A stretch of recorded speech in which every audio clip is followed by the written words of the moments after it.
ہاتھی والوں کا قصہ تعمیر کر کے یمن کے لوگوں میں یہ اعلان کرا دیا کہ آئندہ کوئی شخص حج کے لیے مکہ مکرمہ نہ جائے، اور اسی کلیسا کو بیت اللہ سمجھے۔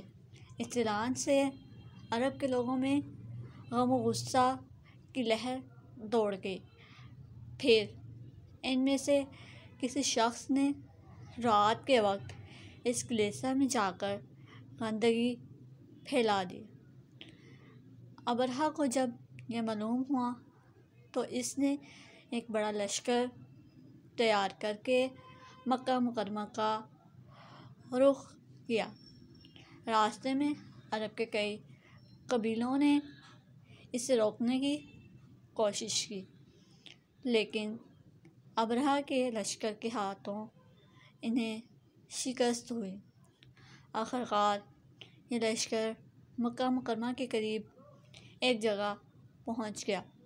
اگلی صبح جب اس نے بیت اللہ کی طرف بڑھنا چاہا تو اس کے ہاتھی نے آگے بڑھنے سے انکار کر دیا۔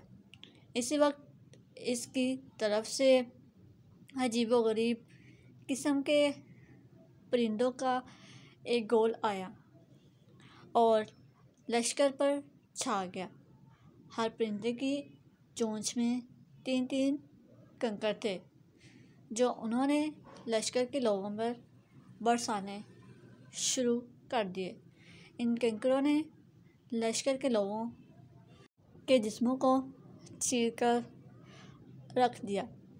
یہ عذاب دیکھ کر سارے ہاتھی بھاگ کھڑے ہوئے۔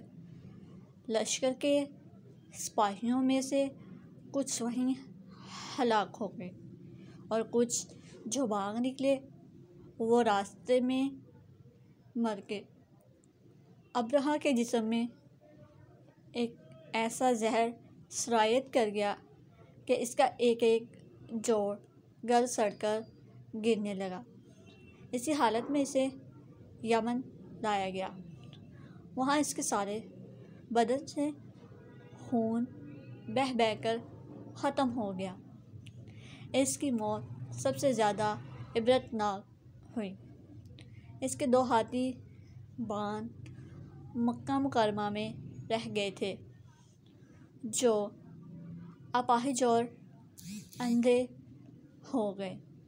اسی طرح اللہ پاک نے اپنے گھر کی حفاظت فرمائی اور طاقت پر غرور کرنے والوں کو سزا کا مزہ چکھایا۔